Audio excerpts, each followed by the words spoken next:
Mic check, 1, 2. Tom, use your word. Hey, you. That's original freedom. And Tom, I'd keep this with you too, talking about the myth, really from a hiring side or from a corporate side of what that person looks like and what they can bring to your organization. Do you think that there's also something on the other side of that from, an enlisted member or, an enlisted person that is coming out? Do you think that myth also plays a role in what they think is attainable for them? As far as, the job descriptions that they could potentially go for. Yeah, and that was the other part that we wanted to talk about too, is the encouragement, there is nothing wrong, or if you're comfortable, being an instructor, doing a typical, we'll call it a stereotypical NCO job whenever you get out, representing a company, working for other government agencies, being a rifle, pistol, carbine instructor, whatever. There's nothing wrong with that if that is truly your desire to, hey, man, I am happy where I'm at. But we've ran into majority of the folks that goes into what you're saying, Nate, where they're just kind of, it's like, yeah, this is really all I'm qualified to do. So they bought into that myth themselves. Like, this is all I can do. When if you sat them down and asked them, hey, what did you do whenever you were on that team? Hey, did you ever have to work at an embassy? Did you ever have to speak a different language, to someone to motivate them to make it a decision to do something for you? And the answer is always like, well, yeah, I did that every day. I did this and that. And it's like, did you ever have to handle strategic level assets that implicated the United States of America if it went wrong? Well, yeah. And so you get them to your point is like, hey, that's part of the other part of what we're talking about doing is encouraging folks to look at, of like, hey man, what truly am I capable of doing out here? Yeah, you have the list of the usual suspects and the usual things that I can do. And like I said, that's great if that's what you're into. Hey, wonderful. I'm happy, do it. But the other thing is like, hey, I can do so much more. Because I was stuck in all that. It's like, well, pistol, carbine, tactics, CQB, sniper, that was my go-to moves. And hey, that was wonderful, and it helped with my transition and stuff. But meanwhile, it was like, it's the reason why I went to special operations whenever I was in the military. It's like I always wanted to do more. I always wanted more responsibility. I always wanted more accountability. I wanted more pressure. I wanted more, well, with those kind of guys, they get out and then a lot of times they're settling in this mold that they were in before because there's nothing other than other governmental agencies. You can't do the same job that we used to do. Right. You know what I'm saying? It's not the same, but it's like, hey, how can I take all this stuff that I have experience with and frame it up and present it, to a small company, whether it's like opening up a restaurant or a bakery, all the way to what we were talking about before is like when it comes to marketing, because we have all these intel analysts and, all throughout the ranks and everything. And like Scott was talking about, it's like, hey, gathering intelligence and targeting, humans, like military operations is what the civilian world calls marketing. And sales. And sales. Yeah, so, it's like, because that's what luckily we had folks around us and just me and you working together. It's like, hey man, how do we get to this guy? All the way to the point of like, hey, we want to have a relationship with this gun company. It's like, sweet. Yeah. Like, how do we do that? It's like, okay, how would I target someone? You know what I mean? How would I try to kill them? Battlefield. It was like, it's like, okay, obviously I'm not trying to kill or capture them, but it's the same things. Who is he? Where does he, what circles does he work in? How can I, right time, right location, place. You know what I mean? To have a meeting with him. Oh, hey, how you doing? Didn't expect to see you here. You know what I mean? It's like, bullshit. I had a 3-day plan that I initiated, so it's like, hey, how do I take all that stuff? And obviously, that just gets your foot in the door. Then you have to execute, hey, this is who I am. This is what I'm doing. This is why it'll benefit you and doing, all that we did all of that in the military, specifically, in special operations where it was easy to operate in our own environments, right? With other team guys, with other, in the Army context. But what about whenever I had to work with other government agencies? or embassy teams, you know what I mean? Or all these different where I couldn't just be a knuckle dragger, which I enjoy very much. I had to put the suit on. I had to use regular language. I had to use different tools, you know what I mean? Knowing your audience. We get taught that in BNOC, you know what I mean? And given classes and stuff. That's basic non-commissioned officer school. It's like, hey, you never roll into, you always understand the operational environment that you run into. You do the same thing out here in the civilian world, you know what I mean? Out in the private sector.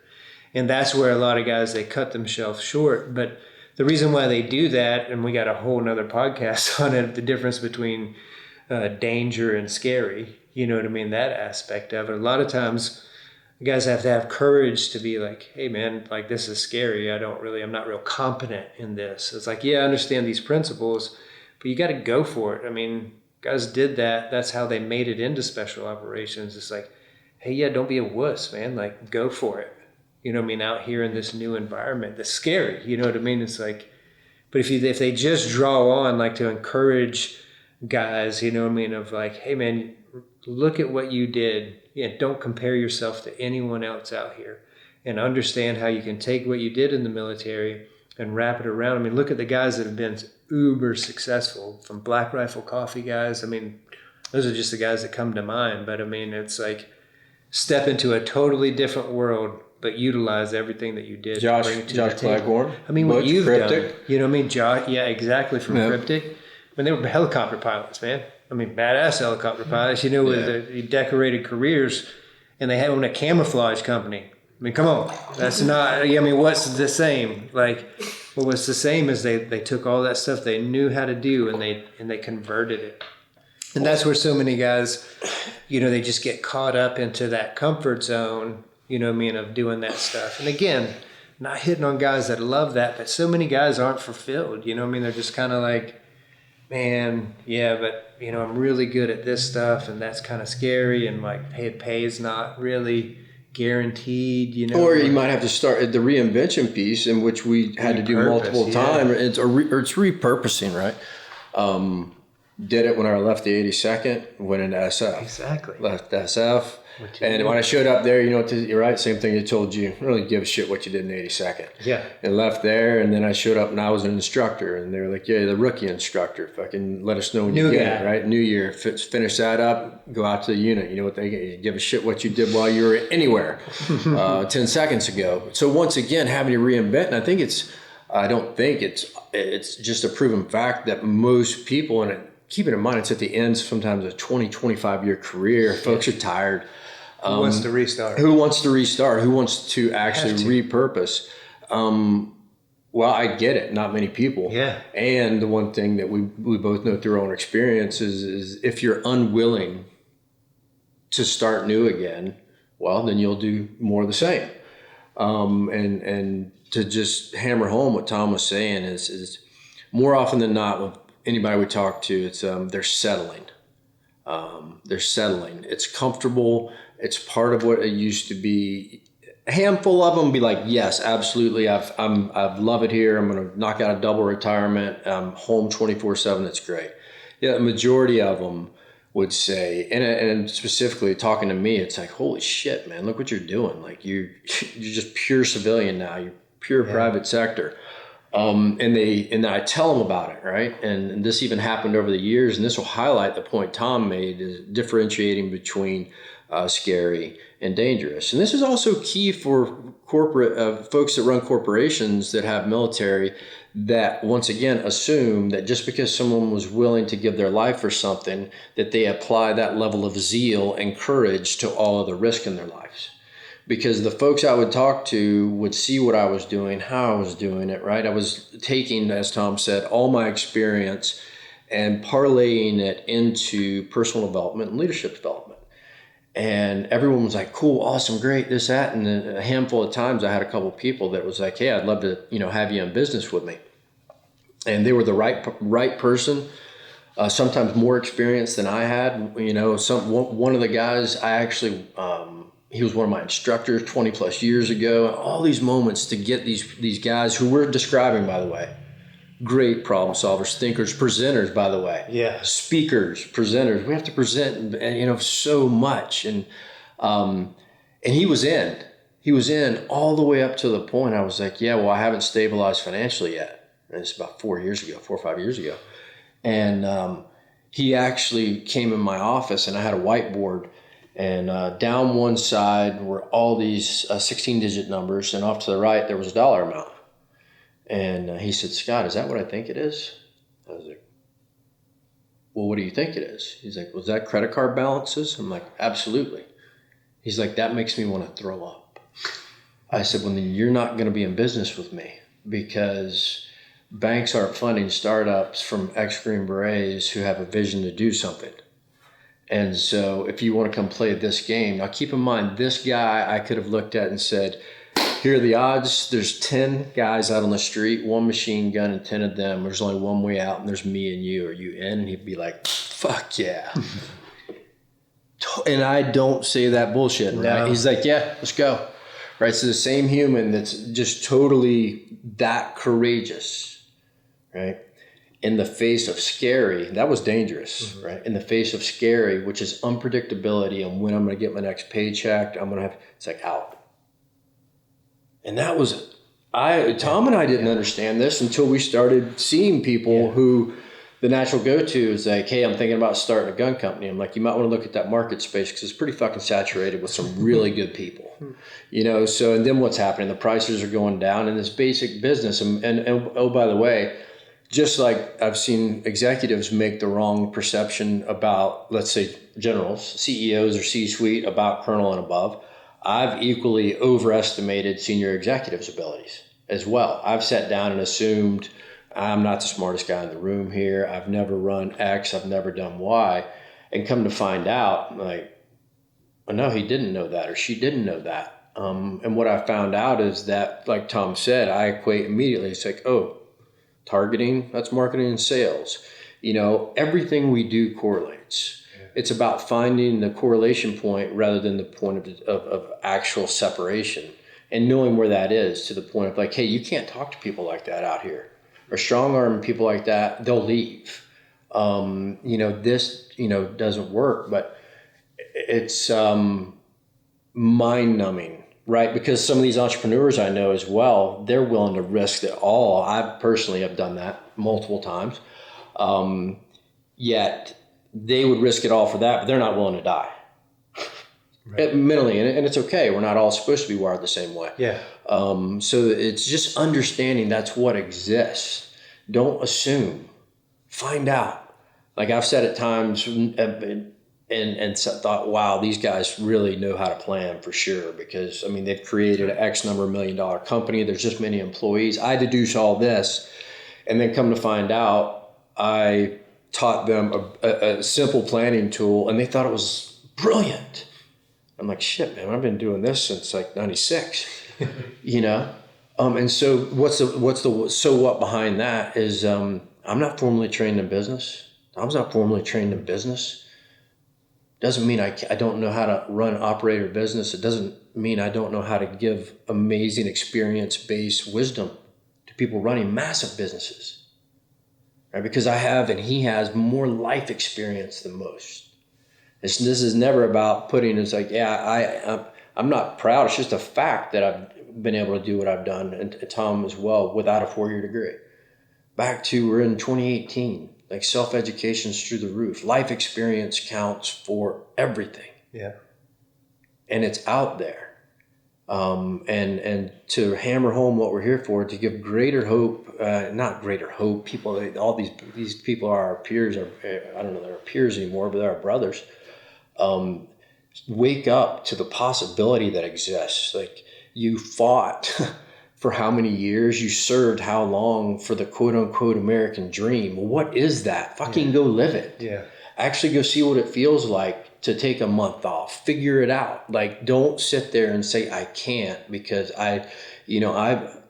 one of my biggest clients, he's a Kellogg business school grad. I consult to him. Do you think I consult to him about business? No, I consult to him about personal development and mindset and how to achieve. But it's like, I know my lane. Mm-hmm. Yet he respects me equally in business. We want y'all to know that we've seen it. We've been to the mountaintop. We've looked over, and it's out there. and happy to share as well. Reach out to us because, and then to also remember for those out in the corporate space, quit with the whole let's fucking hire veterans. I tell you, you're irresponsible. Hire veterans that fit the roles, because if you hire them just because they're a veteran, you're doing them a disservice and yourself, because they're not going to fit well, and they need a good shot coming out of the military, not a bad shot. And then they end up having to fire them. That's feel right. like crap. That's right. So get your perspective right and hire the right people for the job.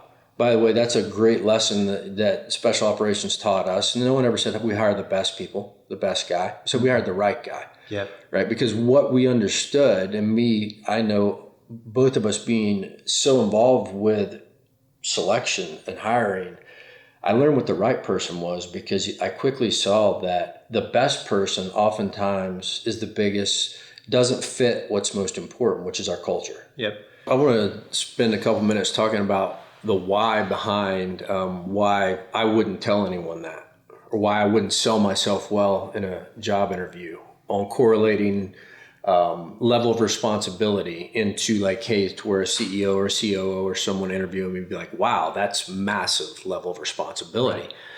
And the biggest reason for this is culturally.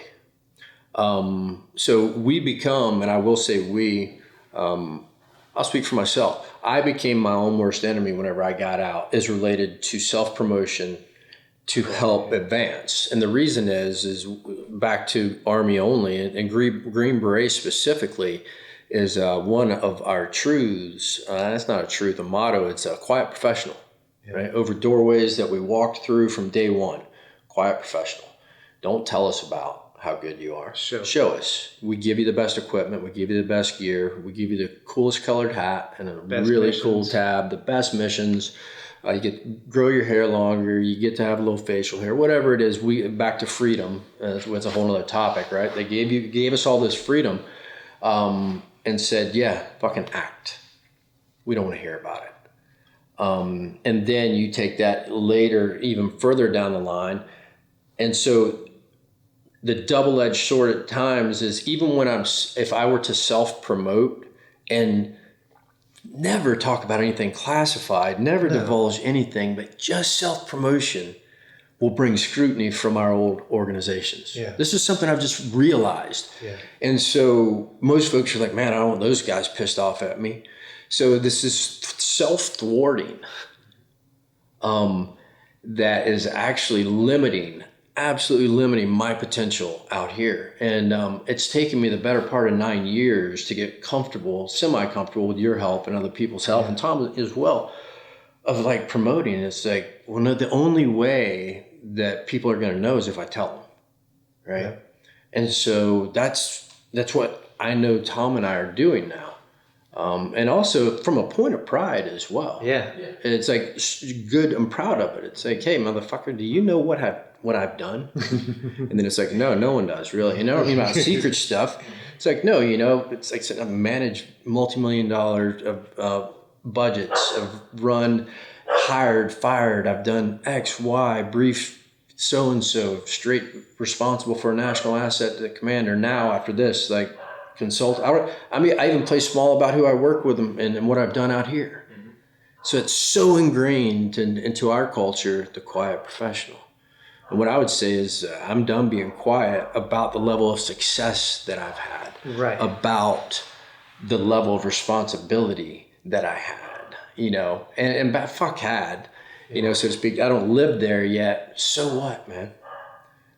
We are killing ourselves. When I say we, ex-enlisted special operations soldiers are hurting ourselves tremendously by allowing the myth to perpetuate that ex-officers are who you should hire, their executive material, their X, Y, and Z, when the truth is, from a ratio perspective, in my belief system, the amount of great leaders that you're going to get out of the O ranks is 80-20, and that's 20 good, 80 average to shitty, and 80-20, 80% amazing problem solving leaders, and 20%. So you figure that out. I'm just telling you, in my belief system, there's so much amazing talent that's being missed due through misperceptions and historic dogmatic bullshit. And just to touch on that from my perspective over the last couple of months too, and and in a relationship piece, Tom, you spent a lot of time, and Scott also, talking about, you having to have that pulled out of you, you know what I mean? Even not so much of your accomplishments and accolades, but also your capabilities, like what you've done in the past and what can be applied out here. From, in total transparency, that's still, as you guys are still something for people to strive to, do the things that you guys have done. I would just point out that, it's still something that you guys go through, for everyone listening too. I mean, like, by no means have you guys reached that level where, like, yeah, I just let it fly, Yeah, because to Scott's point of that is like, hey, we were believers, man. Yeah. You know what I'm saying? Like, we believed in that code. We believe, still do, like you said. Sure. But it's the quiet professionals, not silent professionals. Yeah, that's a good point. And so it's, but to your point, Nate, is like still, because we did it for so long, you know what I mean? That was just how, again, we're never going to compromise operational security. But with that, the promotion piece of like that kind of credibility is still so ingrained of us to do it. And the reason why, because I had to make it make sense in my mind, and it just goes back to establishing credibility.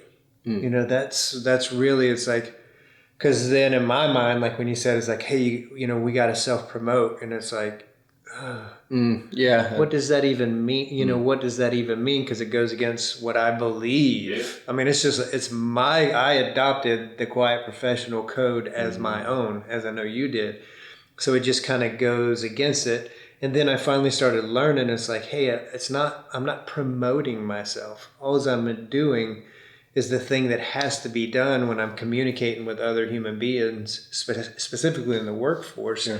And that is, I'm establishing credibility. You know what I mean? That, hey, I'm telling you these things not out of arrogance and, hey, pat me on the back and stuff. I'm telling you, like what you just said, because if I don't, you won't know. Right. And even though that sounds very simple, like to your point, is like it's still part of the process of like, for me, in moving forward, that's what made sense. Is like, no, I'm telling them this so I can establish credibility. So they'll listen to me, because they're not going to listen to me if there's no reason to. You know what I mean? And I'm not going to talk outside of my lane. So I've got to tell them what my lane is. And why I'm owning this lane is because of all this past experience for the credibility of what I'm trying to do now. And that was years of a process since we got out. I mean, even in front of cops, like I had to be forced to give my background. Forced to, like, hey, Tom, we're not going to make any money. You know what I mean? If they don't know, like, people don't know who you are, man. It's like, when my mind, old way of thinking is like, perfect, because I don't want anyone to know who I am. That means that's how I win, but that doesn't work in marketing.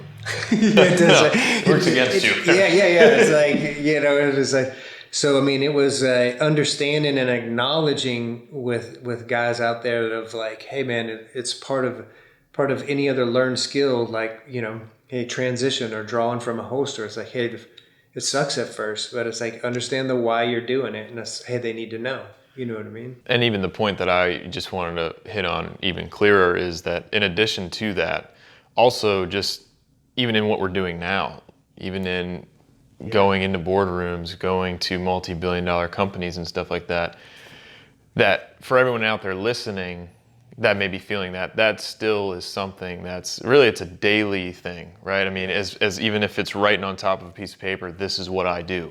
You know what I mean? You know what I mean? Like, so even tapping into all those, the skills and the makeup that you guys have on a daily basis, it is an ongoing thing. It's just one of the things I wanted to put out there too. Yeah, because it's that, just like anything that's wonderful, too much of it, everything's a double-edged sword, right? Everything, too much of a good thing is, ends up being bad, that kind of deal. Say what?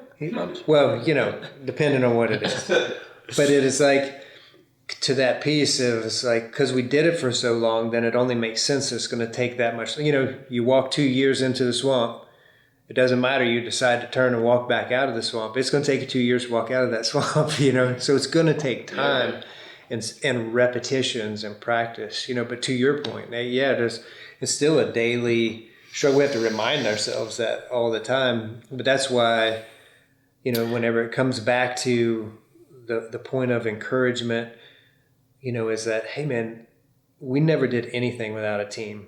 Like I could not have grown without Scott, you know, because when we got out, this was the team, you know what I mean? When we first got out. Sure. And, but again, it goes back to encouraging guys to use what they know that has worked in their lives, you know, and that is we never did anything alone.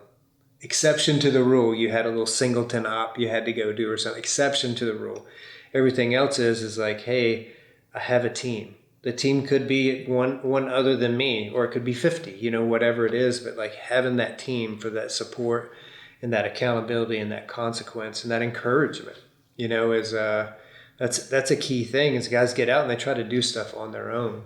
I mean, again, you don't want to hang out with losers, and you don't want to hang out with people that are not of the same mindset of you. And yes, it is harder to find that, you know what I mean? Because in the context of the military, we were all in the same unit, you know what I mean? Out in the outside of the military, hey, you got to fish and find those people. I mean, one of your best friends is a civilian guy. Oh yeah. You know what I mean? Which when we first got out, incapable of that, you know what I mean? Because it's just like, but it was all part of everybody like saying the transition and all this stuff. But it's like, hey man, I have to grow. You know what I mean? I have to grow, but it's not foreign. It's the same thing that we did when we were in there. Don't settle for mediocrity in your life, in your training, in your job, in anything. It really hit me at dinner the other night, right? We're with a client, and we ended up talking some about past military, and he was quick to remind me. He's like, hey, the reason you're here consulting for us has nothing to do with any of that. Like, you're here for what you've done with a great bigger organization in the last 5 years. And that one awesome compliment. And two, ties into the quiet professional piece. It was a gift in some ways as well. I will tell you that. Because of that, we've never led with it. Like I didn't show up and pitch everything I'd done in the past. Right. I showed up and pitched day one, at whatever organizations, with what the vision was, where the passion came from, and where the experience came from. But I never lived off the past. And I know for sure, have always kept that secondary. Most of our clients have found out more about our background, usually only because we've become friends. Yeah. It's like no point, because I don't want my credibility in the present to be based off of the past. I don't want it. It doesn't work for me. And it feels weak. I'm better than that. I know, because if I'm going to evolve, if I'm going to expand, I have to change and grow. So now it's actually pretty cool to be able to speak with a sense of pride about the military accomplishments, because, well, we both got 8 years of private sector accomplishments that have nothing to do with that, which is, I'm damn proud of that. It's like, yeah, to my knowledge, there's not an ex-operator out of the U.S. Army Special Operations Command that started a personal development leadership consulting company that's grown at the rate mine's that has nothing to do with my past. Damn right, I'm proud of that. It's been painful, because I've had to change, evolve, and grow, and learn that, hey, what worked there is not going to work here. And also that I am as good as, sometimes better than, the best thinkers in these rooms. Yeah. Right? And it's taken time. And folks don't think it's going to happen overnight. Like, hey, whenever you showed up for selection, was it easy? Fuck no. If you went to the Q course or OTC or whatever it is, like, is it easy? No. So why is it going to be easy out here? Why should it be? You should welcome the grind, right? And it's no longer about life, death, or making it or not. It's like really simple, actually. Yeah. And if you break through these limiting belief systems of what's possible and really quit buying into the bullshit that's been created through nothing but societal norms and past, and really see yourself for who you are and what you're capable of. Wow. you will open up to possibility. And guys like Tom and I hopefully will provide you with the inspiration that it is believable. Yeah. Because we've done it, right? I haven't had a boss in 8 years. I made more money last year than it took me 8 years to make before. And that was after a 17-year career.